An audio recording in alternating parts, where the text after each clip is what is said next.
very good afternoon, distinguished guests, foreign delegates, ladies and gentlemen. On behalf of the session of the GR, I welcome you all to the special parallel session 3. The theme of this parallel session is socio-economic development through repositioning, TVET and skill development. This session will be chaired by our business icon and business and industrialist community leader, Mr. MD Shafiul Islam Mohiuddin, Honorable President, Federation of Bangladesh Chamber of Commerce and Industry. Thank you, sir, for your kind presence. Already our Honorable Chief Guest has kindly appeared in the stage. The session, we are enlightened through his kind presence, our Honorable Principal Secretary to the Prime Minister Office, Honorable Prime Minister Dr. Kamal Abdul Nasser Chaudhary. Honorable Special Guest, Mr. Mehmet Fateh Serinil, Director Seslik YC from Turkey. We have two distinguished paper presenters, two keynote paper presenter is here and special discussant is here. First keynote paper is TVET for Social and Economic Development. Will be present by our Honorable Resource Person, Professor Dr. Atiur Rahman. And second paper is Developing Labour Market Forecasting for Bangladesh by Mr. Malcolm Abbott, Associate Professor, Swinburne University, Australia. Welcome you, sir. We have special discussant, Dr. Mukhlesur Rahman, Senior Operation Officer at the World Bank. And his recent activity made us, he is becoming a friend for Bangladesh TVET family. Thank you, sir, for your presence. And Honorable President, IDB, Mr. A.K.M. Hamid is here. Dear audience, let me inform you that two keynote papers will be present for 20 minutes time, within 20 minutes time, and you will have 20 minutes more time after the presentation. Now,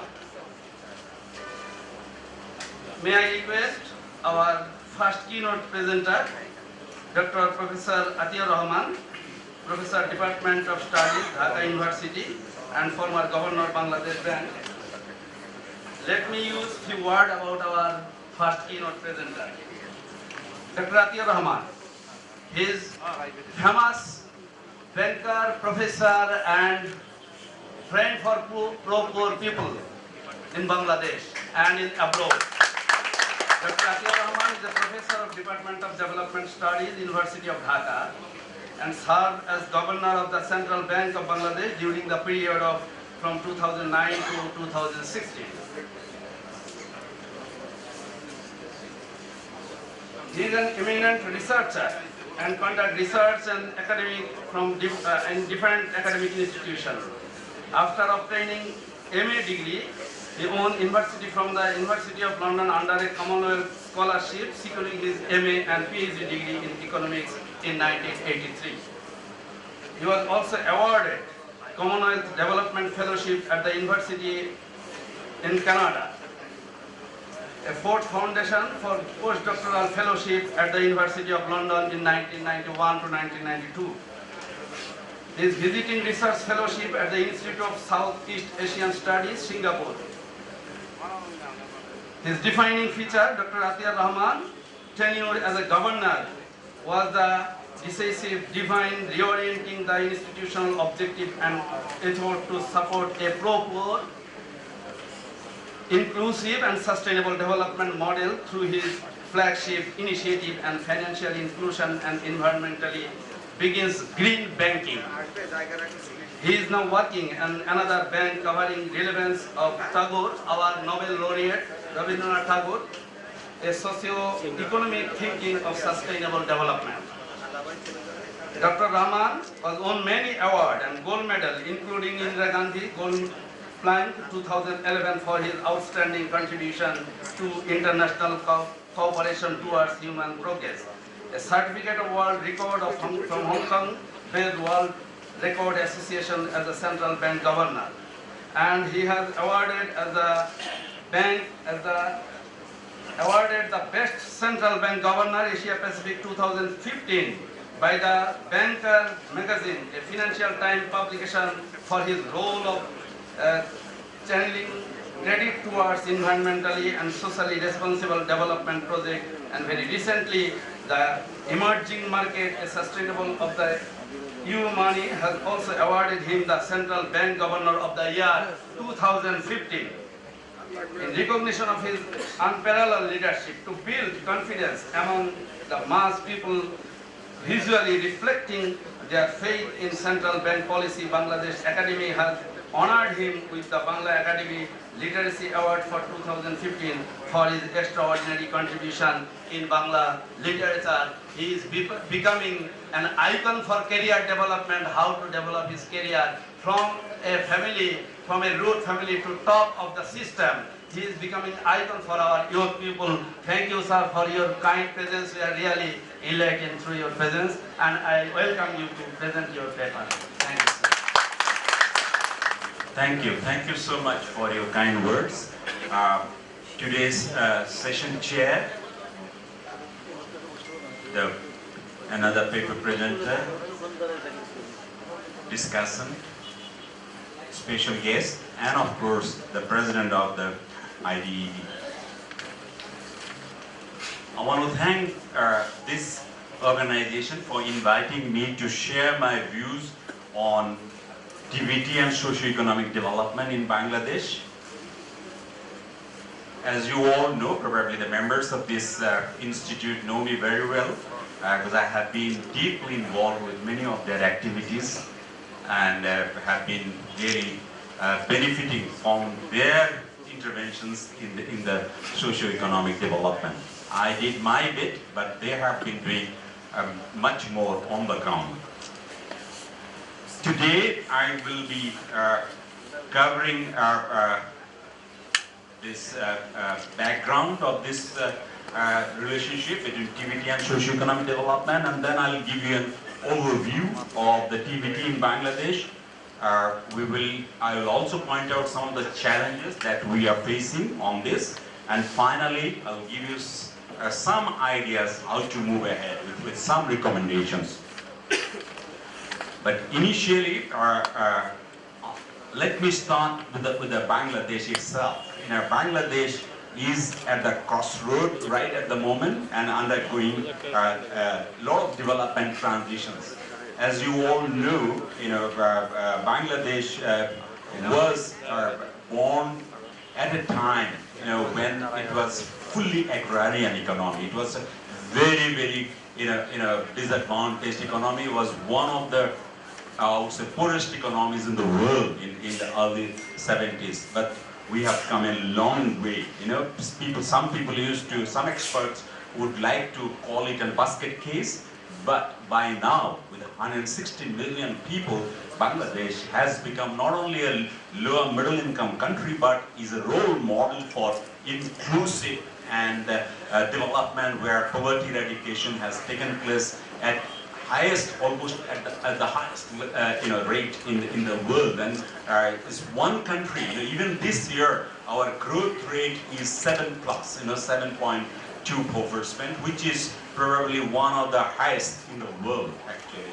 We have been growing over the last decade or so, double the global our growth rates, and we are one of the best in the region in terms of our growth. But what is The good about Bangladesh is that it's not only the growth, is the inclusiveness of the growth, is the sustainability of the growth. We are not only sustaining, in terms of growth, but we are also having a very stable economy with a lot of stability in it. You can see that these are the rewarding outcomes of the inclusive policies that government has been following. And if you compare with our peers, we are one of the least volatile, country in terms of growth in the region. If you compare with even our neighbors, our price stability has been also very, very stable. I don't want to take that credit, but I was anchoring the central bank for 7 years, and I was able to bring down the inflation from 11 to 12% to around 5%. So I thought that was quite a achievement, and I want to give the credit to the productive sector, including our industrial leaders who is sitting here. And also, I also work with the farmers, because the agriculture, I thought, was the key, in terms of providing the social, the supply side push to the inflation.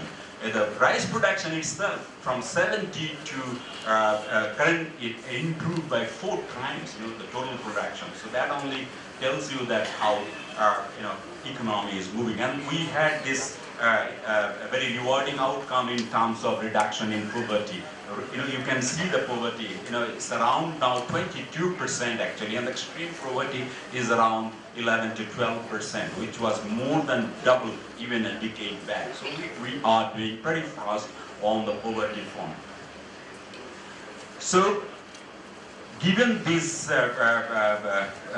fantastic developments, are we really creating enough jobs? That's the key question actually. Many people think that maybe we are doing very well in terms of growth, in terms of stability, but I think the challenge remains if we are producing enough jobs.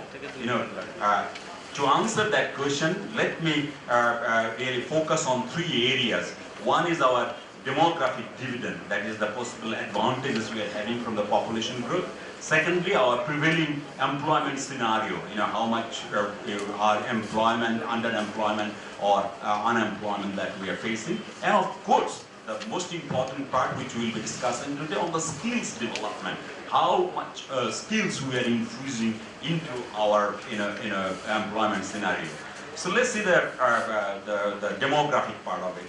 The population structure, of course, is in our favor. Our annual growth rate of population over the last 13 years has been 1.47, and the growth rate in urban areas has been much higher, 3.59%. As I showed you in the first graph, one of the challenges for us, the biggest challenge is how to cope with the rapid urbanization. I think that is one of the challenges, and of course another challenge is how to cope with the industrialization that's coming. We are making a big shift from agriculture to our manufacturing, so we need to pose that. But population has been our favor. About 2/3 of our population belong to the working age, regardless of gender. This is another advantage. We call it a demographic dividend we are getting, and how we use this, that's of course a different question. And this, if you can see the age-specific labor force participation by gender, you can see that still although our women are coming into the manufacturing sector these days a lot, but still the proportion is still not in favor of the females yet. On the employment, during the 13 years, the share of agriculture of the total employment has decreased by 5%, and the space left by agriculture has been occupied by the manufacturing sector, and there the R&D sector, the ready-made government sector, has been playing the most important role in employing not only this huge number of people, but they're also employing women. So that gives a very different advantage for us. You can see that employment in the informal sector, also the underemployment. And if you look at the right-hand the figure, you can see that underemployment in female women, the top chart, has really come down drastically, and although it has stabilized, but it has really come down a big way, if you can see that diagram. And again, I just want to highlight, I will not look into all the components of the labor force by education. Just look at the higher education. If you can see at the composition of the labor force with the above, intermediate HSC qualification, you can see that most of the bachelor and master you have. But technical, if you can see that on the right-hand side, the rightmost corners, you can see the proportion is still very, very low. That you must. Again, of the 5 top employers, you can see on the right-hand side, nearly 90+% of the share of the laborers are still unskilled. So that gives you the impetus that we got to really infuse skill into our employment structure. And our TVET is so important because the TVET is needed to ensure maximum benefit from our young population. Secondly, we need more jobs in the urban sector, and TVET is needed to prepare the labor force to cope with this rising urbanization that we are watching. That is something. Thirdly, more women now are willing to participate in the workforce. TVET is the key to create the needed opportunities for them. It's not only the formal employment in a factory, but we need them also for self-employment, for employment in a small and medium enterprises. And as a governor, I did my best in focusing on small and medium enterprises, and Bangladesh is one of the countries in the world which is rated very high in creating small and medium entrepreneurs, particularly women entrepreneurs in Bangladesh, and they do employ a lot, and this is an area we must focus on. Formalization of the informal sector is a must, but lack of skill is the challenge, and TVET is needed for that as well. So, what is the situation in Bangladesh? Bangladesh policymakers are quite, I would say, on target on the TVETs. In fact, the 7th five-year plan, which really overlaps our sustainable development goals plans, gives a lot of emphasis on gender equity in TVET. And they have been emphasizing on new technical vocational courses at school and colleges, and already has been asking for double shift in technical schools, about 100 new technical schools at the Upajila level, emphasis on industry-based training and workforce development. These are the planned kind of policy impetus that we are getting from the 7th plan. Our Vision 2021 also, gives a lot of emphasis on both, skilled human resources. Education policy does the same, and we now have a national skills development policy which focuses on a demand-oriented strategy, looks for direct connectivity with the industry owners and the overseas employments. And our National Skills Development Council is headed by our Honorable Prime Minister, and where you have representatives from both public and private to really push that forward. As you have heard our Prime Minister yesterday, she wants dignified, decent jobs and skills, and she really means it, and she has been giving the leadership from the front, actually. You can see the structure of activity. I don't want to get into all this. You may have been hearing all this, how these basic certificate diploma activities are coming up. We have about 19 ministries. They are all working with the various departments, and they are responsible for this skills development. The major actors are National Development Council, which is headed by the Prime Minister, Ministry of Education, Bangladesh Technical Education Board, Director of Technical Education, Bureau of Manpower, Employment and Training. And private, there are a lot of private training providers. They are coming forward, and they are, of course, charging, while the NGOs, some of the NGOs are coming for non-profit, and they are really focusing for the most disadvantaged groups. A total of 319 polytechnic and monotechnic institutes are running commercially. Many of these are private training institutes. They do run short-term courses, But we have also industry-based organization, PGMA, where the former president is here. They run an institute of fashion and technology. BKMA runs one. That is the National Institute of Textile Training Research Institute, and the Chittagong Skills Development Center, Dhaka Chamber Business Research. These are all industry-focused, chamber-focused institutes we have. And we have also, our development partners, particularly Sweden, TFID, and Australia. These are also coming forward in partnership to develop some of the, projects like the TVET reform project we have, where they were focusing on the market orientation of the TVET, a skills development project, which is focusing on the 8th grade and plus. Employability, skills for employment investment program, long-term and comprehensive approach to skills development. So far, this is the situation. Now, what are the challenges we are facing? I think this is an area where many of you would like to focus your attention. One of the challenges of this is of course the governance challenge, which is overall challenge, and we still have policies plans not consistent with the market. Cost implications not always considered, lack of effective coordination. So the governance challenge really come from these 3 points. There is a huge gap between demand and supply. There are not enough TVET institutions. Even the existing ones often do not offer programs most suited for the current market. So there is a mismatch between demand and supply.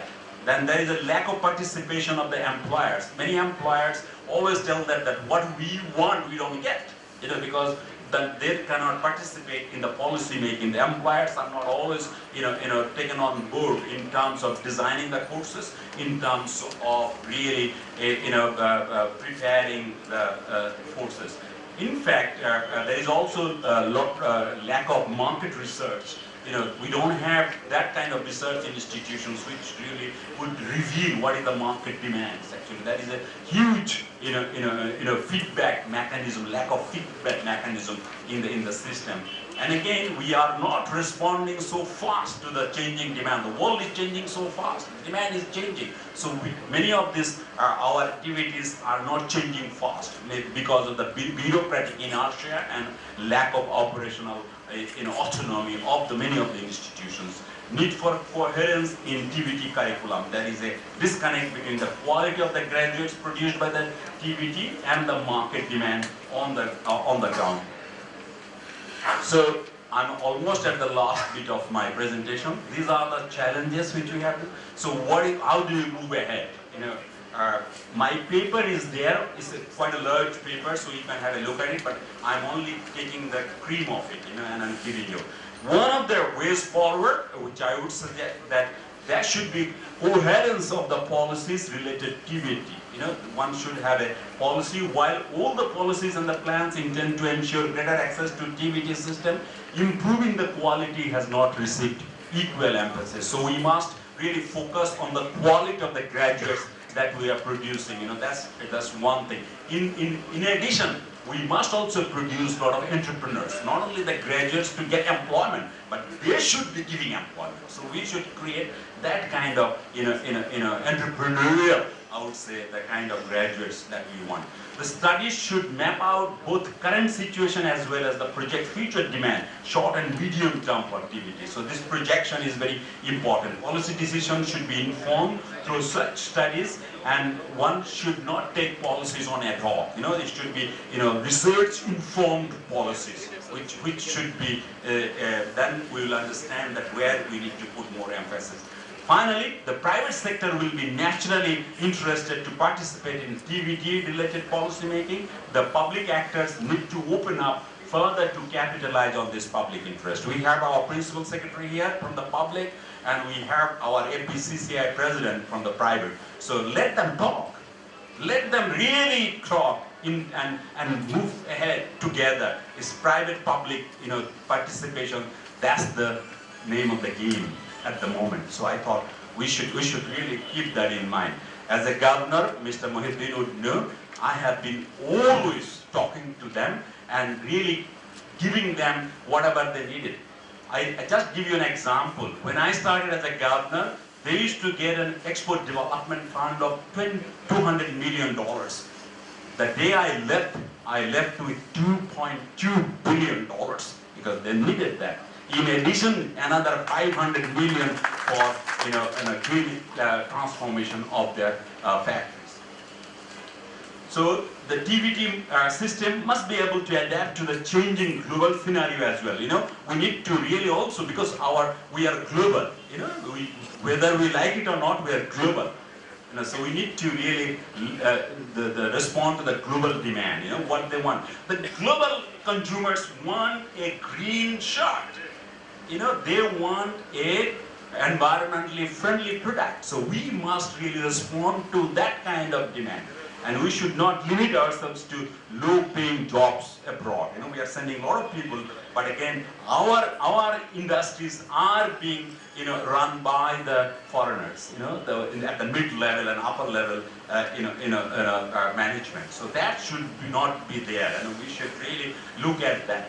That we should prepare our people for the higher level. Instead of gigantic institutes, we have to prefer smaller and more flexible institutes spread all over the country. So there has to be a lot of decentralization.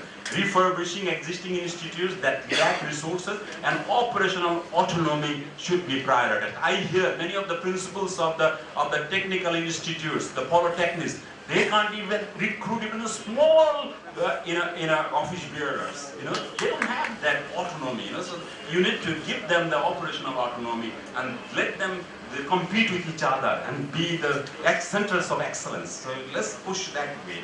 Mindset must change, and this will not come one day. Development is ultimately changing mindset. So we got to change our mindset that we need this kind of change. We still think desk-based jobs are more desirable than technological jobs. This must change. Job is job, and we must appreciate all the jobs. So on the conclusion, let me make two comments that TVET can provide us with the opportunity of killing two birds with one stone. The number one bird, it will make our youth ready for the changing job market, because we have about 40% of them are very young, and it will ensure a stream of potential workforce for our growing industrial sector, which is global. So we must keep that in mind. And finally, as I was introduced as a Tagore researcher, I will end with a quote from Tagore. This was written in the early 20th century, and Tagore said, in Europe, the society evolves itself to mold the minds of the younger generation, and education system tries to capture the direction of those minds. Ask anybody today, your children, most of them are really much ahead of us. They are global. They use the technology as they want, whether they study in whatever discipline they study, but they are all technological savvy. They know how to run a computer, how to run a smartphone, how to send money from here to their parents or receive the money. So we got to know their minds and direction of their mind. And Tagore was telling them, Bangla, he said, Moner Goti. So we must know Moner Goti, the direction of the mind, of the young mind, and then organize ourselves accordingly. Just to give you another examples from Tagore, Tagore said there was a time when he used to, light through the castor oil. But then came the electricity. And he said, do you think we'll continue to light with the castor oil? He said, no, we need electricity, but we need electricity for all. So we want an education system which really caters to the needs of all and gives you all the knowledge, technological knowledge and global knowledge, so that they can move forward hands in hand. With these few words, I want to stop. Thank you so much. And now let me request to our Honorable Keynote Speaker, Mr. Malcolm Abbott, Associate Professor, Swinburne University of Technology, Australia. His paper title is Developing Labour Market Forecasting for Bangladesh. Developing Labour Market Forecasting for Bangladesh. Let me introduce that recently our TVET system reforming, taking example and lesson from most influential country, Australia. we are reforming. So I hope this presentation will help us to reorient our TVET system for labor market orientation. Thank you and welcome for your presentation. Thank you very much, Dr. Aziz. Let me start by first thanking the heads of IDB and the Colombo Plant Staff College for inviting me to address this conference. It's a very great privilege to be here today, and I very much appreciate the invitation. In addition, I'd also like to thank all of the staff of IDB who have made the stay of the foreign delegates so very enjoyable. I guess most foreigners who come to Dhaka would find it a fairly challenging city. For all of the foreign delegates who have come here over the last few days, we've found it very easy because of the very hard work of the IDB delegates. My own background is as an economist. I worked for a number of years as an energy market forecaster. In the electricity market, forecasting is very important because companies make investments that create capital infrastructure that last a very long time. To make decisions about investments that are going to last you 30, 40, even 50 years, you have to know something about the future, or at least you have to come up with perceptions about what you think the future might look like. Now, the labour market is a little bit similar and in some ways a little bit different.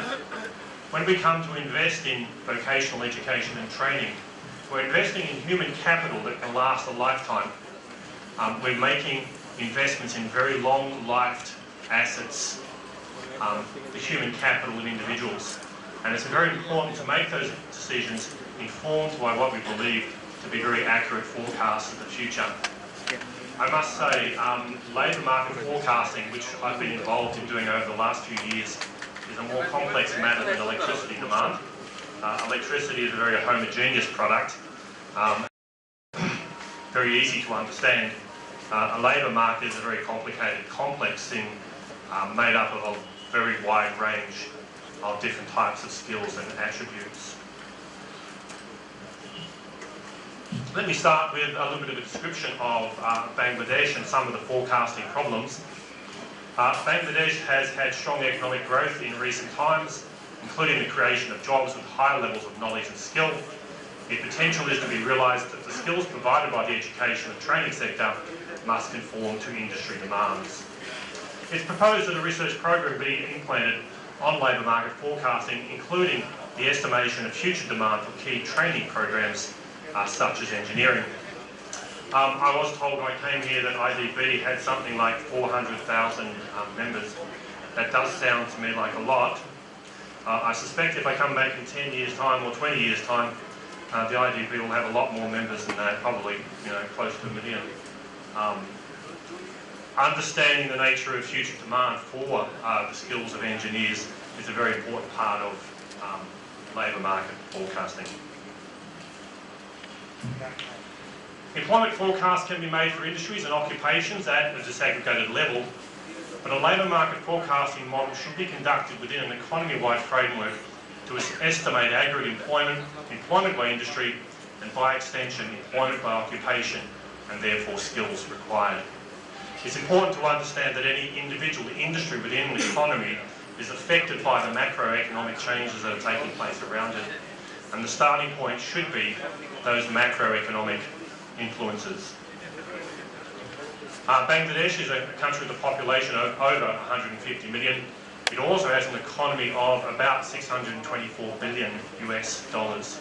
It's a very large economy indeed, especially by Australian standards. It has grown at a rate of about 6% per year since 1990, despite prolonged periods of political instability, poor infrastructure and slow implementation of economic reforms. Our growth of population and the estimation of what it would look like into the future looks something like this. Strong growth in population over a period of time up to 160 million. Strong growth into the future. The lighter grey line there is an estimation of what the population of Bangladesh will look like, spreading through until the year 2030. The population will grow, perhaps at a slower rate, but nonetheless, in 20 or 30 years' time, there will be substantially more Bangladeshis than there are today. In addition, it's expected that GDP of the Bangladeshi economy will grow, Again, the dark line is actual levels of GDP over the last 20 to 30 years, with a speed up in growth in the last decade. It's expected that that will extend into the future, and in 20 or 30 years' time, the Bangladeshi economy should be much larger than it is today, requiring therefore much greater demand for specific labour market skills. In terms of some of the other macroeconomic data, I'm not entirely sure how much of that can be seen. There's a number of very important factors that are taking place. Agriculture is still growing, but it's becoming progressively a smaller part of the total economy. By 2030, it might be as low as 8% of GDP. Industry has grown to a very high size. At present, it's about 28.8% of GDP. That will probably stabilise around about 25%. The services sector in the future will be more important. Transport, communications, finance, retail, tourism will all be much larger industries in Bangladesh in the future. The export sector has grown and will continue to grow, as also will the import sector. The most interesting figure I saw when I looked at this table originally was the second last one, gross capital formation. Today it's 29% of GDP. That's enormous. The United States, for instance, has about 15%, about half that. The United Kingdom, even lower. That's a very high level of capital expenditure, and I suspect into the future we would forecast that there's going to be a lot of people trained in the building trades, building engineering and construction, a very important part of the Bangladeshi economy over the next 20 to 30 years. The last figure is government expenditure on education as a percentage of GDP. It's grown quite a bit over recent years. I suspect that figure is a little bit illusionary in the sense that in the future there'll be a lot more private investment in education as well as government. The nature of Bangladeshi employment in this state, some figures there from 2013 from the World Bank. 35% of the Bangladeshi workforce is said to have less than basic education. 37% basic, 20% intermediate, only 6% advanced. It's by Australian standards a relatively low figure, but I suspect going through until the year 2030 it will grow very substantially. I think the target is something like 20%. I'm sure it will grow very substantially in the next few years. This table is a little bit cluttered. I won't dwell too much on it, just to say that employment has declined in agriculture in Bangladesh in recent years and is expected to do so further into the future. Manufacturing employment should grow, and the greatest growth should be in the services sector. Employment by occupation, more highly skilled employment, but still substantial numbers of people with low levels of skill as well will still be demanded by the Bangladeshi economy. Let me turn now to modelling. The primary motivation for providing education and training is to equip the workforce with the skills it requires to meet the needs of industry. As training takes some time to accomplish, what is provided today must be targeted at needs at some time in the future. Hence, workforce development requires access to a labour market forecast so investments in education and training resources can be made. Formal labour market forecasts embody modern economic theory and large amounts of relevant economic data. They are comprehensive and coherent, and they can be updated regularly at reasonable cost. In the past, informal methods such as case studies, surveys and surveys of business opinion have been relied upon. Let me make a very strong point here. Whatever happens, you will use forecasts of the future to inform yourself about investment in vocational education and training. Either you will use a sophisticated process of labour market modelling, or you will make it up yourself. You will make educated guesses, or perhaps make wild speculations about what the future was like. You have different alternatives available to you. Whatever happens, some sort of crude forecasting is going to be taking place by policymakers and people in industry. Either you do it properly, or you make a lot of wild speculations about what the future might be like. Forecasting is going to occur, it just depends on how you do it and how accurate it is. So it says there, in the past, informal methods such as case study surveys and surveys of business opinion have been relied upon. I think in the Bangladeshi case, perhaps the experience of that has not been a particularly good one. And I think it's time to look forward to something that's a little bit better. As well as data about the past, forecasts rest upon informed opinion about future changes. A model can incorporate the views of numerous expert bodies and more detailed exogenous factors. There's a range of exogenous factors forecast there. This is the main section of my presentation. It shows you a flow diagram as you flow down through macroeconomic forecasts, through to a simulation of economic activity, through to employment forecasts of the various different industry groups, then to occupational groups, and finally to employment forecasts and qualification forecasts in the future. As you move down the forecasts, down the flow chart, you are informed by expert opinion, changes in industry structure, which is absolutely crucial, changes in technology and productivity, which changes demand for labour, and also changes in occupational shares. It's a fairly complex process, but I think it's one that is manageable, even in the context of the Bangladeshi economy. I mentioned industry sectors. There's a whole range of them there, 27 of them calculated by the Bureau of Statistics in this country. You could, for instance, break some of them down, well, all of them down, and go to narrower subsectors. Changing the composition over time to forecast changes in demand is very important. The Bureau of Statistics also classifies people in terms of occupational groups. I think in terms of occupational groups, you'd also break them down further to try and find some of the occupational structures in the future. At the final stage, forecasts by employment by occupation are used to determine the employment outlook for workers identified by age and sex qualification and hours worked per week. Now this is a little bit difficult in the Bangladeshi context. My understanding is some of the data sources are a little bit underdeveloped. I suspect that in forecasting for the Bangladeshi economy, you would need to rely a little bit upon databases raised in other countries, different modelling work perhaps done in the European Union and the United States that relate knowledge and skill to particular occupations and then occupational structures to individual industries. Such statistics, I believe, would probably not exist in the Bangladeshi case, and you might have to infer it from some of the more complex, sophisticated systems that have been developed in the United States.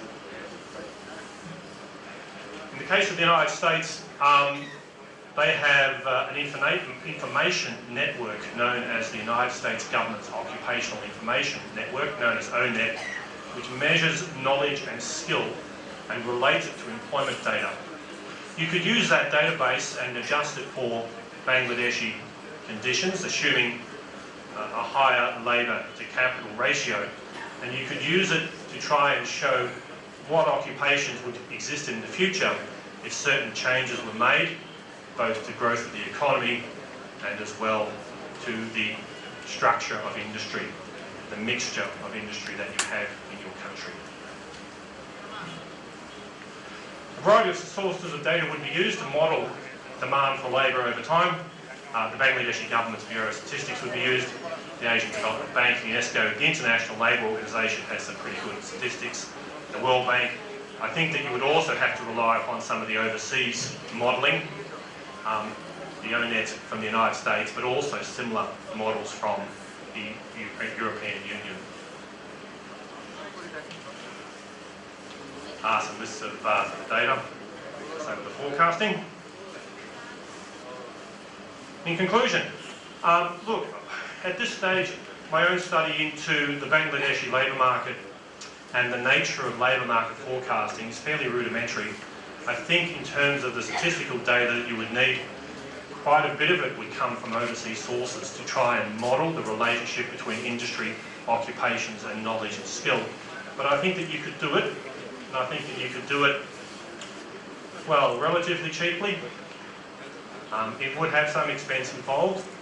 My own view is it's cheaper to do things properly than to make a mess of things and have to make up for that later. If you think labour market modelling is expensive, think about how expensive making mistakes in investment that lasts 30 or 40 years is. I think that the amount of investment you would need to make into labour market modelling is a fairly modest level. You would start at a fairly high level and gradually drill your way down to each individual subsector.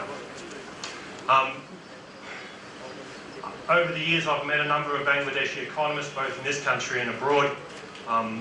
The capabilities of Bangladeshi economists are terrific. I'm sure that you could put together a group of people that could undertake this work, as long as you had the will to do it, and as well the will to make use of the information that was generated afterwards. Hopefully I'll be come back in 2 or 3 years' time and learn that a lot of progress has been made on this. Let's hope that I can be justifiably optimistic. Anyway, I guess this sounds like a rather dry subject for everyone to sit nice and quietly and listen to. Thanks very much for your attention. Ever since I've come to this country, everyone has shown a great deal of patience and friendliness to me, and thanks very much for you all today and your attention. Let me request our discussant, honorable discussant, Mr.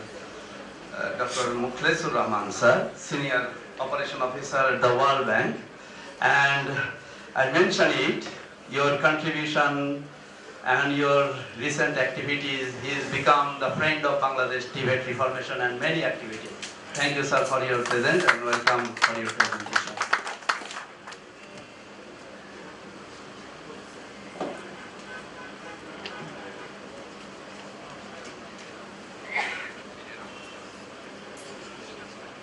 A very good afternoon. The most dignitaries in the dais and participants from many countries, I think 27 countries or more. And most importantly, I can see many professionals in the education and skills. I am very honored to be here and getting this opportunity to talk to you. And the management has taken extra care for me. Thank you very much. We just heard 2 presentations. One is practitioner who contributed a lot for changing the economy of the country. Another, how this country can better align its population, young population, for the future. It's very, very important and timely discussion today. While, as I'm working with the World Bank, and I'm actually looking after South Asia, post-secondary education, and a few East Asian countries. What I can see, even these topics of this session is Tibet and Sky. If we just look into the UNESCO definition, there is no such division actually. All the post-secondary education should be such a level it fulfills the demand of the current job market. What I like to say, that we need to come up with these Colombo Plan countries, Asia Pacific countries. If we look into the country scenario, there are countries which are leading the world, and there are countries at the lowest level. How these experiences can help each country to come forward such a level, they can contribute each other, cooperate each other, and help. Look at the ASEAN countries. They have come up with common qualification framework. As South Asian countries, we have been talking over the last 5 years, India, Bangladesh, Nepal, Sri Lanka, Pakistan, Afghanistan, how to come up with at least for the TVET sector, a common framework. It did not see the light. We are still talking about. countries. We can count Singapore, South Korea, Australia is one of the champion already, we know, Japan, and now booming China.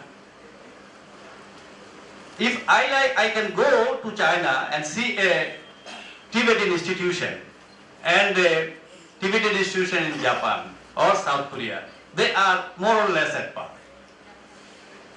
Come to Sri Lanka, India, Bangladesh, Pakistan, Afghanistan, you can't compare. These are such a level, you need big investment at the human resource level, at the facility level, which is not happening. We are talking about job market today.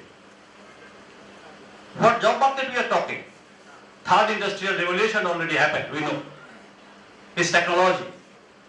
Next generation, fourth industrial revolution is coming up. 60% of the current job will not be in the market. Are the education institutions are ready? We are talking about, and one of the key note presenter, Dr. Atiyur Rahman, he has come out that these are the policies of this country. Bangladesh need to see how these policies can be implemented such a coordinated fashion. There is no loss of efforts or duplication of efforts. Resource utilization is very, very important. That's not happening. R&D sector is leading, and the former president is here. Now he's FBCCI president. I'm just talking a little bit on Bangladesh. It's 6% of the world garments is going from the Bangladesh. It's still second in the world. And we are hearing 600,000 expatriates are working there because of quality gap that is missing in this country. However, what are the initiatives taken by the institutions to come up?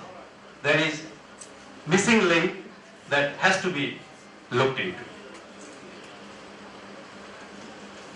Currently, Bangladesh is partnering with Singapore and China for improving their technical education capacity. However, it's a beginning of a long journey. It has to be such a way that education at the post-secondary level are properly addressed. Coming up with such a policy, everyone is not going for higher education, while 47% graduates are unemployed currently. What policy makers need to do? That education should not be open such a way it is not generating useful human resources and which can be employable. Coordination, I have seen each country coordination is a problem. Many ministries are looking after it. Philippines has overcome somehow after establishing the TESDA. Rest of the countries are trying. Bangladesh also trying to come up. However, it needs lot of policy support. And the way, I must thank Malcolm, you have come up how this country can align with a knowledge-based plan which can help this Bangladesh to come up with such education plan, training plan, so that the useful manpower can be generated. Look into this, even certification. Many programs and projects implementing in this country. However, effective coordination or recognized certification system is not there. If TESDA can issue a certificate, it can be applicable for accepted by the world. Why not this country, technical education coming up with a certificate, not at that level? These policy makers need to think about it. It is not only Bangladesh. Look at India. Even look at my Nepalese friends are there. I am also supporting Nepal. The certification and recognition of skills is very, very important. And most of the countries are informal economy. How you address it? The moment their skills are not recognized with such a program with minimum training, so that the country can be identified as a skilled manpower rather than completely unskilled agricultural labor or small business what they are doing, which is not actually helping a nation to come up with more fruitful benefits. Look at the GDP across the country. Bangladesh is one of the lowest in GDP for education and training. Nepal also higher than Bangladesh. Bhutan is higher than Bangladesh. India also higher than China. I am not talking about they are investing billions. This need to be well coordinated across the Colombo Plan countries, help such a way, coming up with a plan which can help, and World Bank is ready to work with you so that we can help the nations. Those needs, help, and specifically knowledge-based support is very, very important. Look at the data, and Malcolm has clearly mentioned, data scarcity is really, really difficult to come up with informed policy. So I do believe this discussion will help how Bangladesh can be benefited from the discussion to come up with their policy level coordination. And at the same time, I do believe the participants, let's join hands together, help each other so that we can contribute more. Thank you very much. And we will be very happy if your question is directly based upon our two presentation. So volunteer, please provide your microphone. So I invite a question from your side. We are moving forward to the modeling, right? So far, since we have been doing some modeling work for stormwater drainage, sewerage, and water supply, for the modeling, data acquisition is the main problem, and authenticate data is very required, is most important. So first of all, the data, primary data, secondary data, and data simulation. So would you please tell us what is the best way and easiest way to get the correct data, and whether we can depend on the secondary data we have with us, or we go for the primary data. If we go for the primary data, that will be a long-term goal. So secondary data we will have to go for. So please tell us what is the best way and quickest way to get that good data. Since if we need good result in modeling, so we need good data and authentic data. So data acquisition, please. Thank you very much. Hello, I'm Salman Mirza from Pakistan. I'm representing National Vocational and Technical Training Commission in Pakistan, which is an apex body for TVET in Pakistan. Well, I've been listening to these different research papers from all participants here in Bangladesh. I wanted to ask a question: why are we targeting jobs? Why not taking people to self-employability? Wouldn't that be more easier for the country to go forward, or would it be easy for the country to provide many jobs for many people? Thank you. From Cameroon, graduate research, Islamic University of Technology, Dhaka, IUT. My question is for Professor Dr. Atir Rahman. During your keynote, you say that there is a lack of participation of employees. Employees are not consulted equally when developing curriculum. Do you think that it is possible to implement Dakum system in here in Bangladesh? Because this is the Dakum system is helping the professionals to participate in the development of curriculum for TVET institution. Please repeat your question. Dakum system, curriculum, because your employees, lack of participation of employees, those professionals, they will be associated with curriculum development. Yes. Any more question? So first, Malcolm, about your response.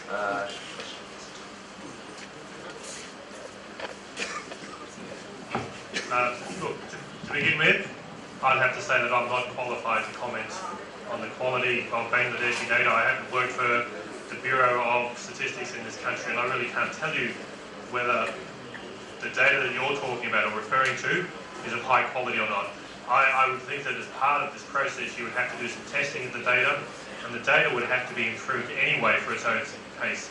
I don't see why you would want to have a Bureau of Statistics that collect data that is of no use, that is so inaccurate that it's of no use. It would be a wider project, I think, on the part of government to improve the quality of the data, and from that, you would then go on to perhaps use it for forecasting. I suspect in the case of a Bangladeshi labour market forecasting model, you're going to have to use some of the modelling from overseas that has very strong relationships between knowledge, skill, occupations, and then industry structures. And although you might not be able to develop that directly for Bangladesh, you might be able to use some of the modelling techniques that are more accurate from overseas. Industries are industries wherever they are in the world. They do have different labour to capital ratios, but they also have very strong similarities. And you could use some of the modelling from overseas to project the future and avoid some of the problems. But the data problems, I would think that it's a very important job for government to improve it, even independent of what I'm suggesting to you. I'm not sure that's the most satisfactory answer for you, but that's all I could provide.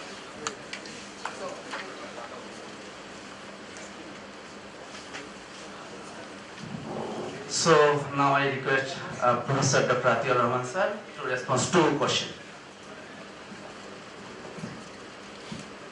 Thank you. My first question by Salman Raza, I thought I mentioned about it.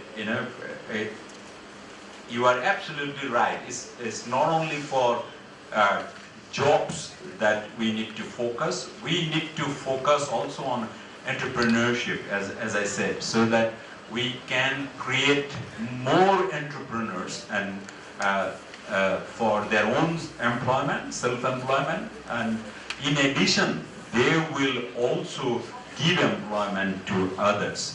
So I thought, here there is a need for this public-private partnership a lot. And if you really want to create entrepreneurship, then the university or all the institutions must also really focus on how to create entrepreneurs who will be responding to the demand, not only national demand but also global demand. One of the challenges for our educational institutions is that we don't have enough funds for innovations. That's the number one constraint. Even if an university wants to create entrepreneurs, they got to have a separate fund for research and development. In Bangladesh or many countries we're talking about, our funds for actually R&D is still very limited, and because we are a first generation industrialization, corporate social responsibility from the industries are also not forthcoming for creating that kind of fund for entrepreneurs. To respond to this challenge, we in the central bank, we created we gave a push for corporate social responsibilities. In fact, we have now a very good guidelines amongst the banks. The central bank has got a guideline which really pushes the banks to make a lot of corporate social responsibility contributions so that universities, different institutions can have access to that fund so that they can create innovative labs, innovations in the training. I myself, I remember I gave a couple of funds to the Dhaka University to create labs so that innovation centers can be developed. So I thought the government also should come out very clearly on innovation and R&D funds so that we can create a lot of small and medium enterprises. In Bangladesh context, we have been pushing for small and medium entrepreneurs a lot. In Bangladesh Bank, as I said, the central bank took the lead in terms of making it a point that if we give a refinance to a bank, the bank must ensure that at least 15% of that fund first goes to the women entrepreneurs, then to others. And also we made it a point that every year, each of the branches of the bank must give the central bank a list of at least one entrepreneur or women entrepreneur who has been funded. Would you believe it? Every year we got 10,000 new entrepreneurs, women entrepreneurs, just because of one policy move that we made, and then we gave funds, to those funds. So that's how we created another fund with the Dhaka Chamber of Commerce, another 100 crore fund just for creating this kind of self-employment oriented, innovative fund for creating entrepreneurs. So I thought creating entrepreneurs is a major challenge, and we, as we are moving ahead, the industries are also changing, the jobs will be changing, as Malcolm said, 60% of the jobs will not be there. The robots will be working instead for the laborers. So I thought we need to be very careful and changing our goals accordingly, pushing our money so that we can create entrepreneurs who can live up to the demand, the global demand we are talking about. Second question was on the development of curriculum. Here I thought, we in Bangladesh, though gradually we are moving into an area where we are trying to be, more inclusive. Our national, the Skill Development Council, headed by the Prime Minister, as I said, is a council which really welcomes the participation of the private sector. Actually, quite a substantial, about 40% of the board members are really coming from the private sector. And the executive committee also is more focused on the private sector, and they all really push from the top that we should have a curriculum which is on target and also on the meets the demand.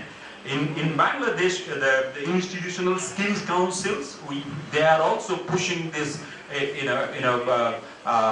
curriculum.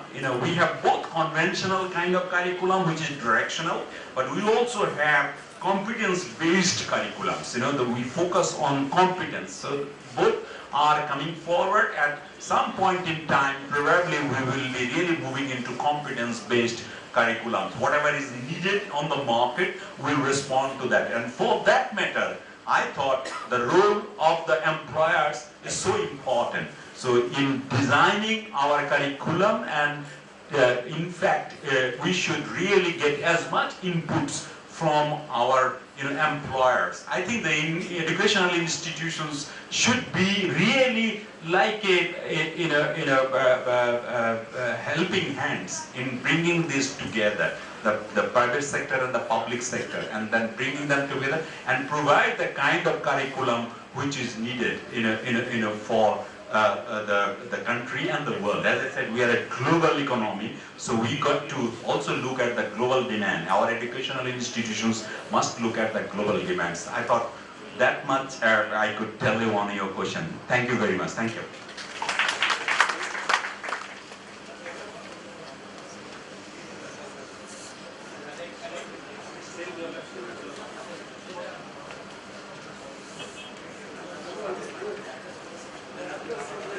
When I said self-development, actually I meant self-employment. Most of the smaller entrepreneurs are really self-employed.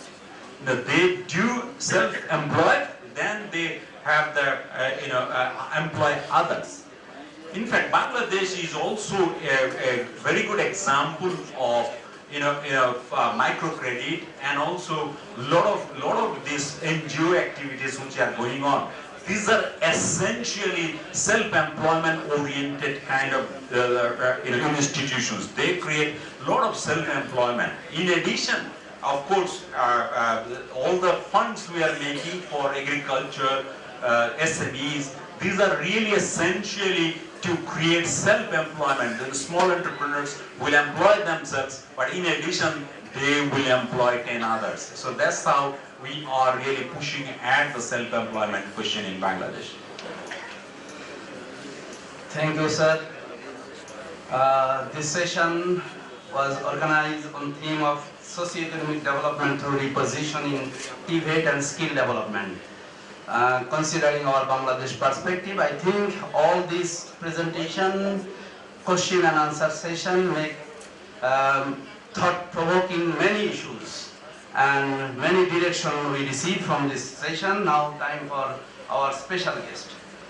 Our special guest is here, Mr. Mehmet Fateh Senedil, Honorable Director, Sesrik YC Turkey. Distinguished participants, ladies and gentlemen, Assalamu alaikum wa rahmatullahi wa barakatuh. Thank you very much again for the warm hospitality and the excellent organization of this plenary session. It is in fact an honor for me to be one of the members of this plenary session in front of the distinguished presenters and discussants. I don't know what makes me special for this session. Maybe one of the reasons could be that I'm not from Bangladesh, which is the host country. But maybe another factor could be that I come from outside Bangladesh. So maybe I can briefly give you an OIC perspective to what has been presented during this plenary session. OIC, as you know, is a regional organization with 1.7 billion population, and Bangladesh is one of the leading members of the organization and constitutes almost 10% of this population. So what is happening in Bangladesh is also affecting the entire OIC as a group.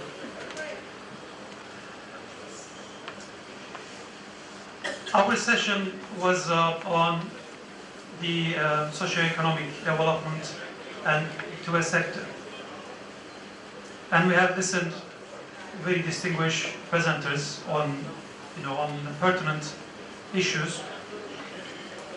What I would like to say is that the causal link between the TVET sector and the socio-economic development is obvious. The TVET is helping people to develop their skills and improve their employability and enhance the productivity in the economy.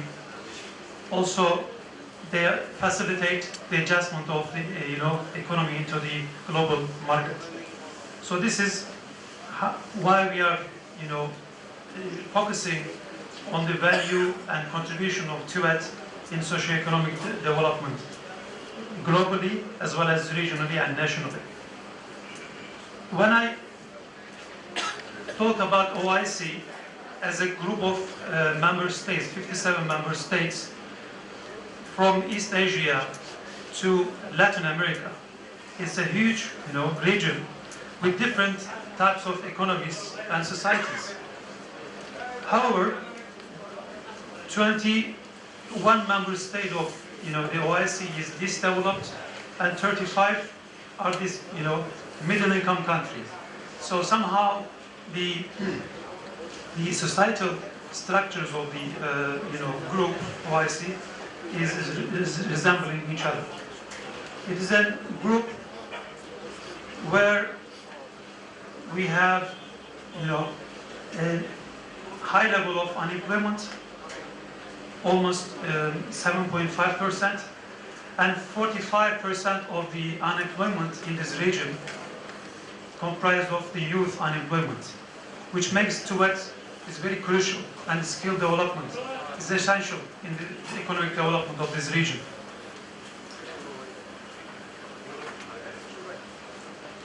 So I take this opportunity, Mr. Chair, to share some of the findings of our labor market report, which was published last year, and some of the recommendations which could be useful for this session. As the skills development is vital for enhancing the employability and ultimately for the economic development of any country. In this process, flexible, effective pathways for the accumulation, recognition, and transfer of individual learning should be supported. In order to increase the quantity and quality of jobs, policies should be developed to encourage enterprises to expand on the job training and employees to actively participate in lifelong learning. So when we speak about technical and vocational training, it's not the formal training that we are talking, the lifelong learning is crucially important. And in order to tackle the major challenges in the labor market and improve the employability of labor force in countries, a compatible technical and vocational education and training program has to be developed. And many issues were addressed during the session. I don't want to really delve into the details of what was said already.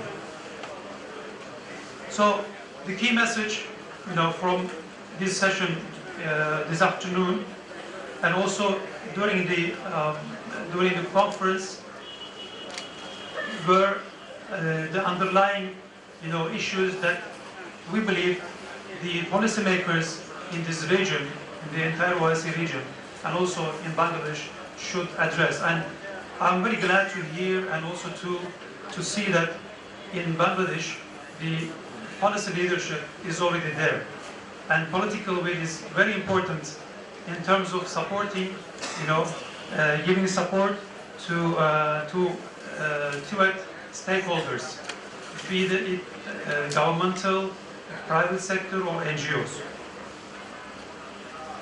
So, very briefly, Mr. Chair and honorable presenters and participants, I give you one figure which is very important in our region, is that in fact, when we talk about the developed countries and comparatively developed countries, it is not accidental that those countries, they had succeeded. So more resources should be allocated to any sector that plays a crucial role in socio-economic development of any country. So in this regard, the educational sector, I believe, it requires more attention and more resources from the governments. Otherwise, our region, as in general, and our countries will be lagging back and will not catch the developed world. However, we see a trend, and a positive trend, in fact, that there is a high potential for our countries to attain a higher degree of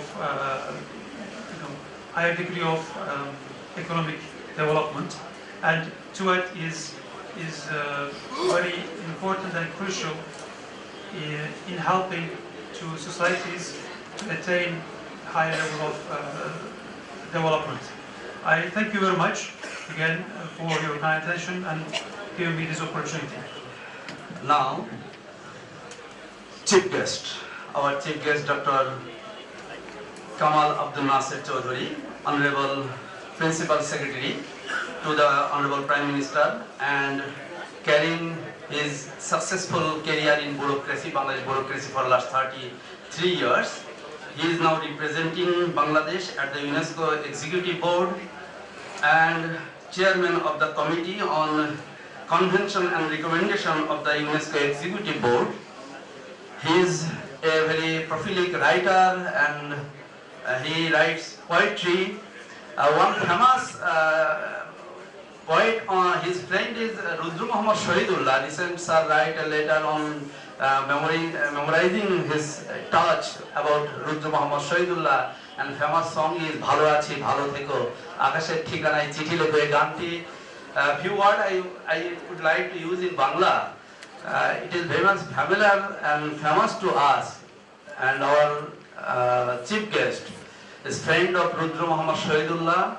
He is the principal secretary, he is the writer, he awarded many awards from home and abroad, especially awarded Bangla Academy and by Bangla Academy, and many awards. We are really enlightened through your kind presence, sir. Now I request our chief guest, Dr. Dr. Kamal Abdul Nasir Chaudhary, to please deliver your speech. Yes, sir. Distinguished session chair, Mr.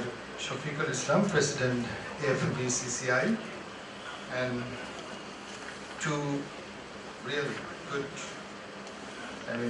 keynote speaker, and one is Mr. Atiyur Rahman and Mr. Malcolm Abbott. Special guest, Mr. Mehmet Faid Sereni and Mr. Mukhlisur Rahman, and distinguished participants from home and abroad. At the outset, I would like to convey my thanks to the organizer for inviting me in this session, and also thanks to the presenter for introducing me in a different way. I don't know how the poetry will help technical education, but I believe that, you see, many people doesn't know that poetry has a in-depth mathematics. Unless you understand mathematics, you will not understand poetry. So it has also technical nuance. So if you understand, try to understand poetry, then you must know the technical nuance of the poems. And as well as this is also, you see, the technical education is also, you see, the similar. So I think in that case you can make a bridge between a poet and also technical educator. And by this time our Honorable Dr. Atiyur Rahman, he was Governor of Bangladesh Bank, but he is very famous in the area of, you see, the Tagore research. Tagore is a poet, and you know he is the first Nobel laureate who has received a Nobel Prize from Asia. And he has also mentioned, he has also quoted Tagore. I think so poetry is not left out here. So thank you very much. I think this session, in fact, is a very important session for all of us, and especially for Bangladesh, and also because of the attendance of so many luminaries from different countries and the experts in those areas. We believe that the interaction between the experts and interaction between the researchers, that will also help Bangladesh immensely in future, so that we can also face the challenges.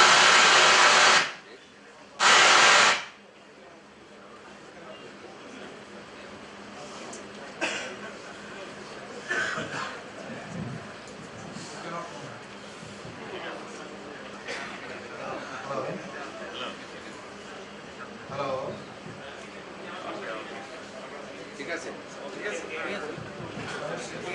So can you hear me from the back? Yes. So we can also take the challenges and to face the challenges of future challenges. Because by this time it was also discussed that we had witnessed 3 revolutions.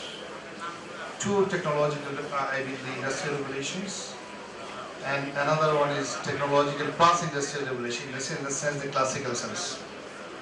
And what will be the 4th revolution? You know that there is a forum, it is named Davos Economic Forum. And recently our Honorable Prime Minister, she has also been invited there, and she attended that forum. That is a very intellectual forum. In fact, they discuss many issues related to economic development and also world development. Mr. Klaus Schwab is the president of that forum. He has written a book. The name of the book is Fourth Industrial Revolution. And he said that we have witnessed 3 revolutions. 3 revolutions, 2 industrial revolutions, technological revolutions, because third one is after the invention of PC, computer, all these technologies. But what will be the 4th revolution? That will be, in real sense, that will be technological and plus virtual revolution, because the world is changing so rapidly that you never know where they are going. So in this backdrop or in this situation, this is the responsibility of, the policymakers, researchers, even who are working, everybody in fact, stakeholders, that we must be prepared for the new situation. Our number one responsibility is now to accommodate with the new situation. If you want to do that, if you can accommodate, then you can go beyond this situation, what we are now facing. And that's why you must be prepared.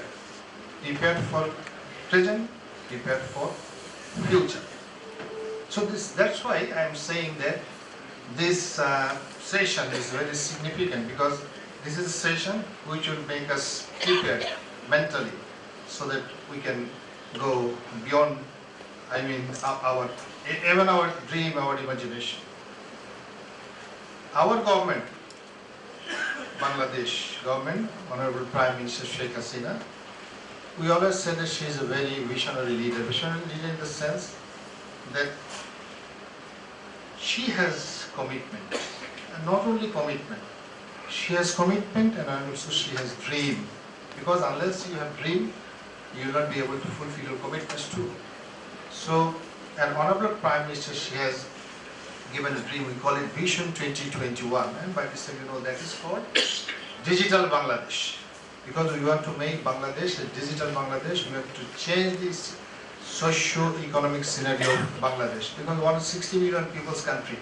You say you cannot compare Bangladesh with Europe, you cannot compare Bangladesh with other countries, because our compulsion, our situation, our problems, and our opportunity, our threat, everything is different.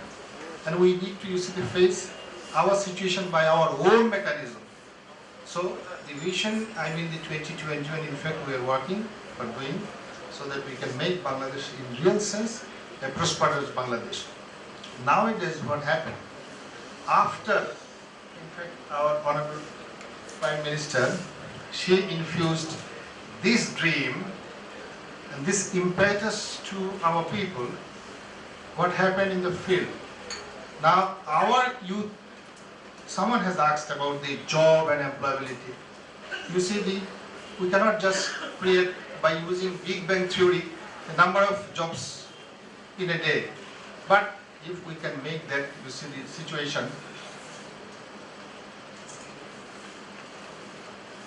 if our youth generation and our people, if they are prepared, they are ready, in that case they can also, you see, devise their own mechanism for employability. So that is happening in the field. But government is promoting, government is supporting for that cause. After the promulgation of the digital Bangladesh, in fact, our each and every union portion, that is the lowest tower of the local government, we have established digital centers. And we have more than 13,000 digital centers. And from that 13,000 digital centers, each year our youth generation, they are incoming more than 250 crores. So this is sort of, this is not, more or less, I should say, this is not a formal sector, but it's a sort of informal sector. Even our many other young generation, they are working in many other areas in informal sectors, but they are earning. So it means that we have potential. We must use that. But problem is that unless you prepare, you make infrastructure for doing that, because training is very important, education is very important. So that is very important area, that is the gray area in between, what someone has termed as the missing link, because we need to bridge that gap. So that is very important. We have education policy, and that education policy clearly states about, the TVET, and we are giving support for them.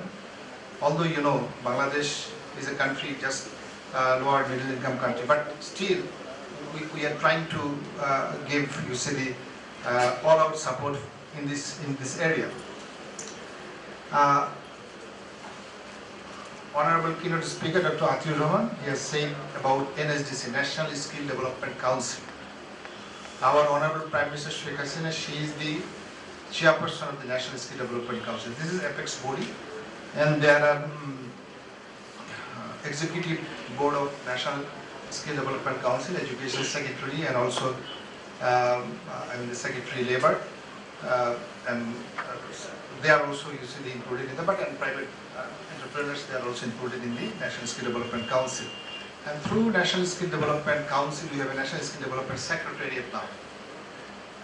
And that is working to support, to promote, in fact, with the support of the private partners, so that in this area we can give more support. But I think this is not sufficient, and that's why,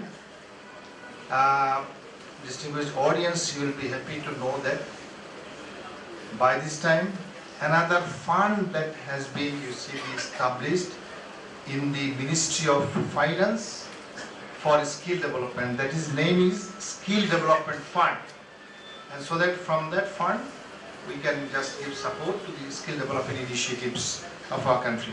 Because skill development is a cross-cutting area. Many departments, many ministries, divisions, many departments are working together, and they need support in case of urgency. But more than that, you see, we have decided, I mean the Honorable Prime Minister, he has decided in the cabinet, meeting, that there will be a National Skill Development Authority. And that authority will be under Prime Minister's office. And recently that decision has been, taken by the Cabinet Division.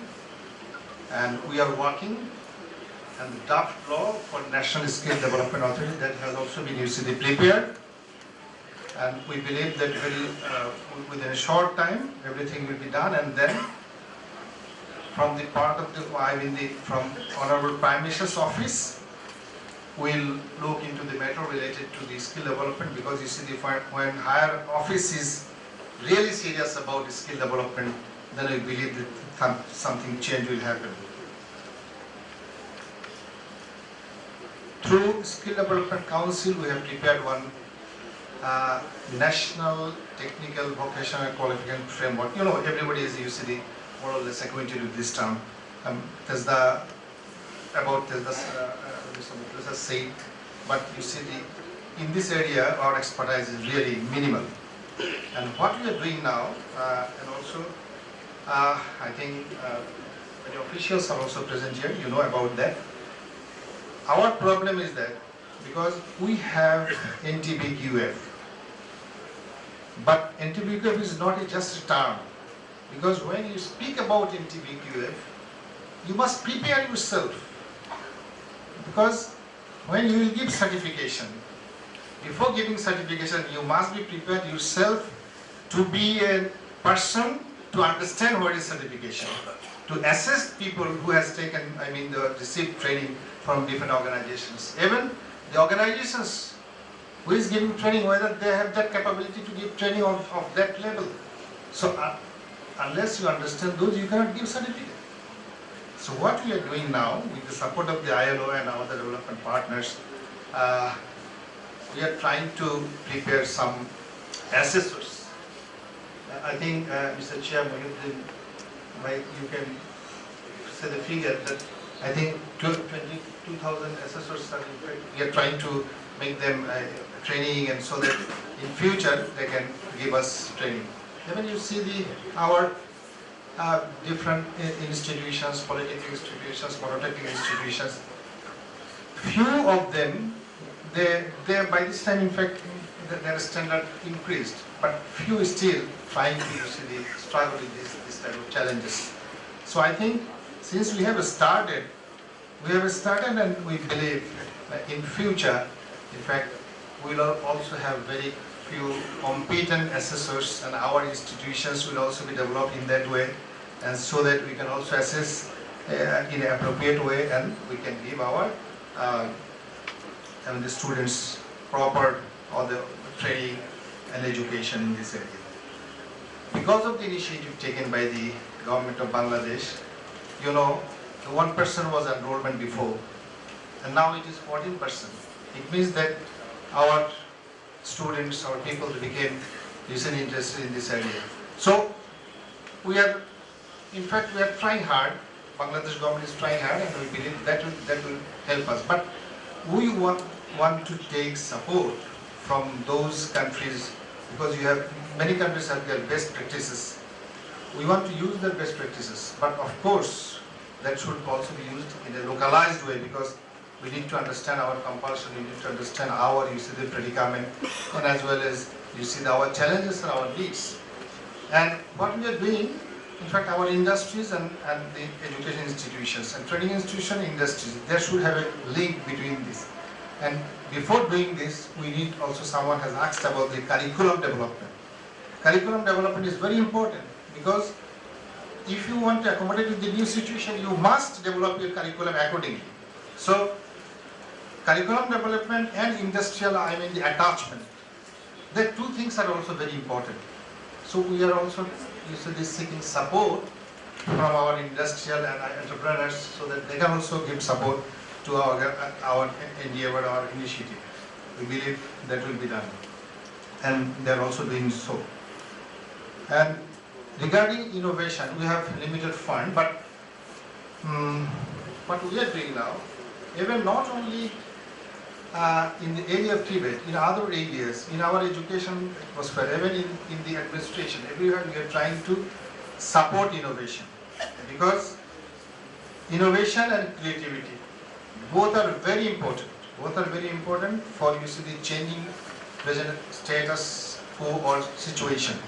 So we are giving support even in the educational sector, few initiatives that have also been supported by our donor agencies, and we believe everything will help us to change our existing scenario. But I believe that today's presentation, these two presentations, although I didn't receive presentation before, just I listened today, but I believe that these two presentations will infuse new thoughts, new impetus to us, and through those presentations also I request, because all those two presentations are in English, it should be translated into Bangla, because so that our people, they should also understand. Everybody, they not that much into the English, but if you can give it Bangla to the people, to the student, because they will also can get the core ideas what the Professor Malcolm and our Dr. Atiur Rahman sir, he has presented to us. So I request you, so that the organizer, they can do this. So with these few words, I want to conclude. I believe that this session, through this conference, Bangladesh, even IDEB, they will immensely benefited. And in future, in the next session, I believe that in the next conference, they are also able to use it, and you will find a real change in our TVET scenario. Thank you once again. Thank you very much. Very good afternoon, all of you. In seminar, such a big gathering is normally, it doesn't happen actually. Still you are awake, that is very important. Anyway, it's a very important session. I was just learning and listening that the skill for the future world of work and TVET, and especially I thanks the organizer and the president of IDEB, Mr. Hamid, and his team, who has made it possible, such a August gathering, and participants from almost 21 countries. It's very, very encouraging for us. We can interact, we can share our experiences of individual countries. There are many academia, professor, and bureaucrats, and private sector professionals. It's a very interactive sessions, cross sections. We are sharing the experience. I was especially Mr. Nasser, Mr. Dr. Kamal Nasser, Abdul Nasser Chaudhry. He is the Principal Secretary of the Honorable Prime Minister's Office. He is not only a poet, he is an innovator actually. There are lots of good songs and poetry we have experienced from his innovative ideas. So now he is responsible for this post. And a special guest from Turkey, Mehmet Fatah Serenli, Director of OIC Turkey, and he has already shared 57 countries' experience, how it works. And today, Dr. Syed Abdulaziz, Principal PTSC, has conducted moderated this session. And especially, I had the opportunity to work with the ex-governor, Dr. Athiya. I have seen how practical, the man who has struggled all over his life, and he is a person who was always, we found that, very active to respond for any kind of noble cause, and we have seen his dynamism when he worked for the central bank. He was responsible as a governor of central bank, and he worked, many, I can't prolong that. He is a very honorable person, we all respect him. And the keynote speaker, second speaker, Developing Labour Market Forecasting for Bangladesh, Malcolm Abbott from the Swinburne University. He is an associate professor, and he was discussing about forecasting. And we always talking about the need-based education. So we are always creating or producing MBA sometimes, crazy engineers of IT. We don't know how much IT professionals in different sections we need.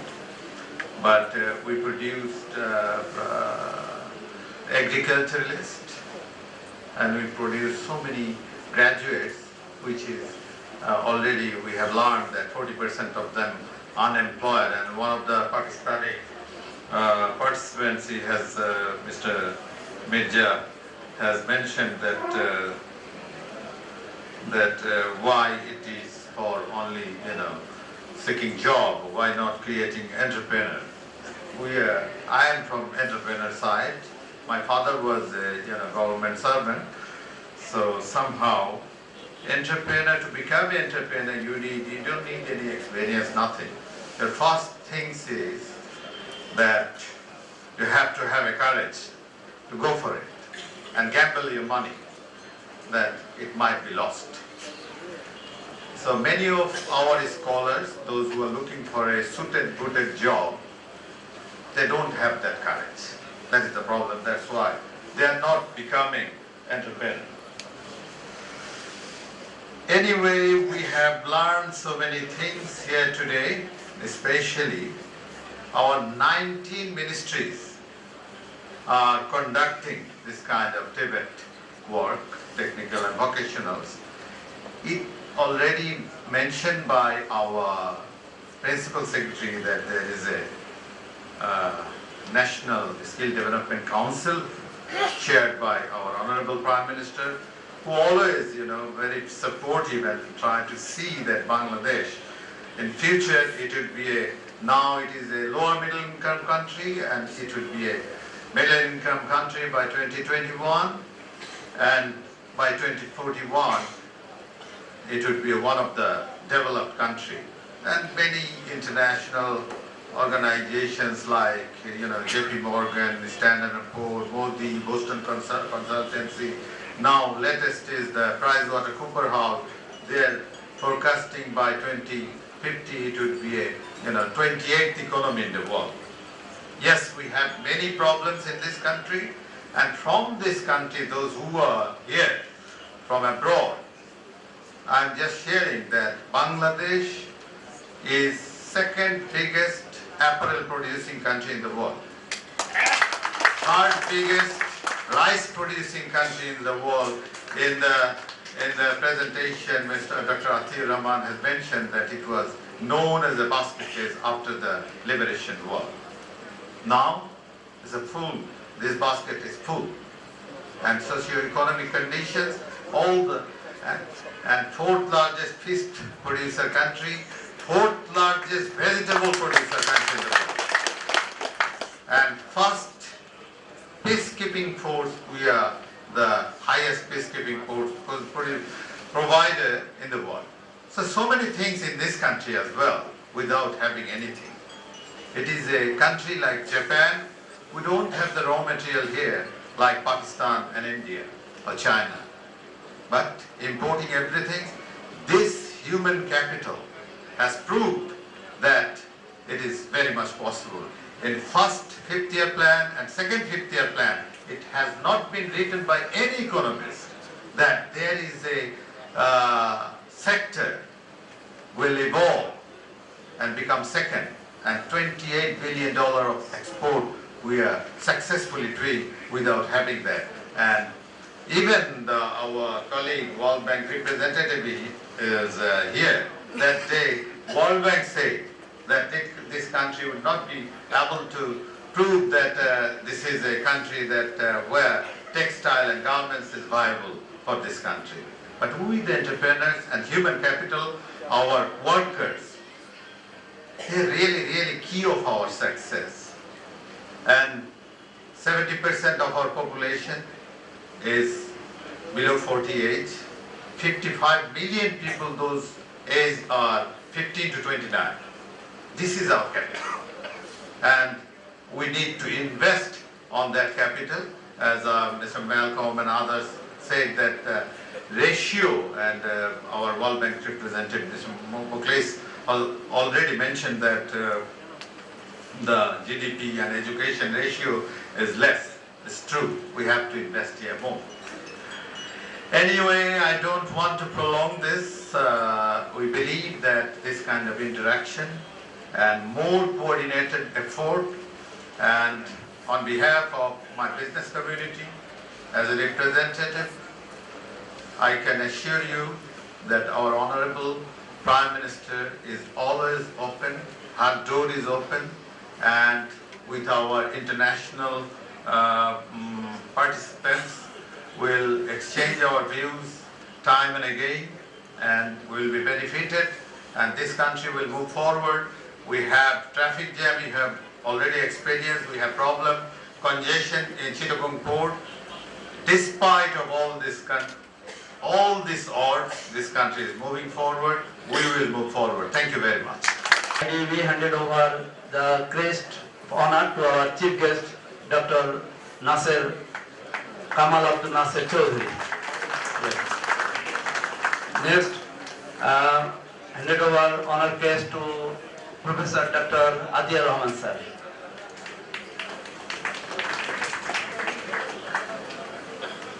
To our President, the Chair of the session, Mr. Mohiuddin, President FPCCI. And next to Mr. Malcolm Award,